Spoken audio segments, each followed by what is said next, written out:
इतने हिजाबों पर तो ये आलम है हुस्न का, क्या हाल हो जो देख ले पर्दा उठा के। हमें हुस्न में, हिजाब में या फिर जिगर साहब की शायरी में कोई इंटरेस्ट नहीं। हमें तो कांग्रेस पार्टी की राजनीति में इंटरेस्ट है, और वो भी इसीलिए क्योंकि इस पार्टी की राजनीति का देश के हित पर सीधा असर होता है। हाँ, ये बात और है कि देश के सबसे पुराने राजनीतिक दल पर आज ये शेर एकदम सटीक बैठता है। कांग्रेस ने इस देश से कितना छिपाया है, क्या क्या छिपाया, कब कब छिपाया और कहाँ कहाँ छिपाया, या धीरे धीरे बाहर आ रहा है। धीरे धीरे परतें खुल रही हैं। पार्टी के दशकों पुराने तमाम दावों, वादों और इरादों की पोल लगभग 1.5 दशक से लगातार खुल रही है। अब पता चला है कि सोनिया गांधी ने पंडित नेहरू की चिट्ठियां प्रधानमंत्री संग्रहालय से उठवा ली हैं। जी हाँ, prime ministers museum and library के सदस्य और इतिहासकार रिजवान कादरी का कहना है कि सोनिया गांधी साल 2008 में अपने साथ पंडित नेहरू की चिट्ठियां ले गई थी।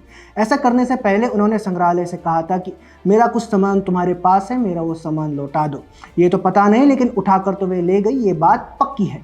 सवाल उठ रहे हैं कि सोनिया गांधी देश के पहले प्रधानमंत्री की चिट्ठियां अपने साथ क्यों ले गई। ले तो ले गई, लेकिन अब लौटा क्यों नहीं रही हैं। कादरी का कहना है कि उन्होंने सोनिया गांधी से प्रार्थना की थी कि वह पंडित जी की चिट्ठियां लौटा दे, लेकिन उन्हें कोई जवाब नहीं मिला।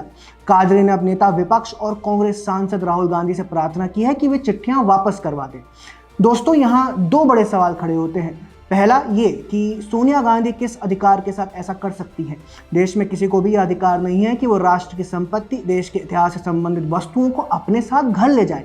फिर सोनिया गांधी ने ऐसा क्यों किया, उन्हें ऐसा करने का क्या अधिकार है। क्या सोनिया गांधी भी पंडित नेहरू की उसी परंपरा से प्रभावित थी जिसके तहत उन्होंने अंग्रेजों से सत्ता हस्तांतरण के प्रतीक सेंगोल अपने इलाहाबाद वाले घर में ये कहते हुए रखवा ली थी कि ये तो मेरी छड़ी है।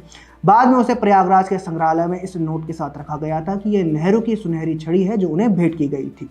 दूसरा सवाल यह है कि सोनिया गांधी ने जो चिट्ठियां छिपाई हैं उनमें ऐसा क्या है जो उन्हें वे लेटर छिपाने पड़ गए। सोनिया गांधी को किस बात का डर है। उन पन्नों में जो कुछ भी है वो अगर देश को पता चल जाएगा तो क्या हो जाएगा। उन पत्रों में चाहे जो भी लिखा हो, वे पत्र कोई मामूली चिट्ठियां नहीं है जो उन्हें पूर्व कांग्रेस अध्यक्ष ने अपने घर पर रखवा लिया है। देश के ऐतिहासिक दस्तावेज हैं, देश के इतिहास का एक हिस्सा है। मीडिया रिपोर्ट्स में बताया जा रहा है कि सोनिया गांधी ने जो पत्र अपने पास रखे हैं उनमें वे पत्र भी शामिल हैं जो नेहरू ने एडवीना माउंटबेटन को लिखे थे। अगर वे पत्र भी शामिल है तो उन्हें भी क्यों छिपाना। एडवीना के बहाने आप नेहरू जी और दूसरे नेताओं के बीच का संवाद क्यों छिपाना चाहती हैं। रिपोर्ट्स बताते हैं कि जो पत्र गायब है उनमें पंडित जी और गोविंद बल्लभ पंत के बीच के पत्र हैं, पंडित जी और जयप्रकाश नारायण के बीच के पत्र भी हैं। यह सभी पत्र निश्चित तौर पर देश के सामने आने चाहिए।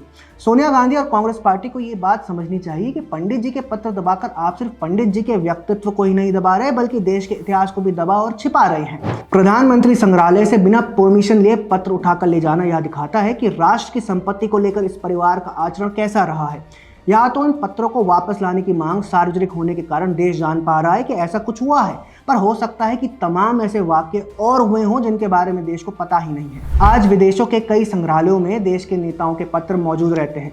कल को ये सवाल उठेंगे कि भारत तो अपने इतिहास को भी संभाल करके नहीं रख पाया, तब देश इसका क्या जवाब देगा। या हो सकता है कि कल को यही पत्र किसी विदेशी ऑक्शन हाउस में बिक रहे हों। यदि ऐसा होता है तो फिर यह देश के लिए बहुत शर्मनाक होगा। वैसे भी सोनिया गांधी और उनके परिवार पर भारतवर्ष के एंटीक्स को विदेश ले जाने के आरोप लगते रहे हैं। ऐसा कहा जाता है कि उनकी बहन इटली में भारतीय एंटीक्स की एक दुकान चलाती है। यह आरोप मात्र है और हम इसकी पुष्टि नहीं कर सकते, और पूर्व में ऐसे आरोप लगते रहे हैं। ऐसे में निश्चित तौर पर सोनिया गांधी को उन पत्रों को prime ministers museum and library को लौटा देना चाहिए। आपका इस मामले पर क्या कहना है, कमेंट सेक्शन में हमें जरूर बताएं। हमारा कंटेंट पसंद आया हो तो चैनल भी फॉलो कर लें। जय हिंद।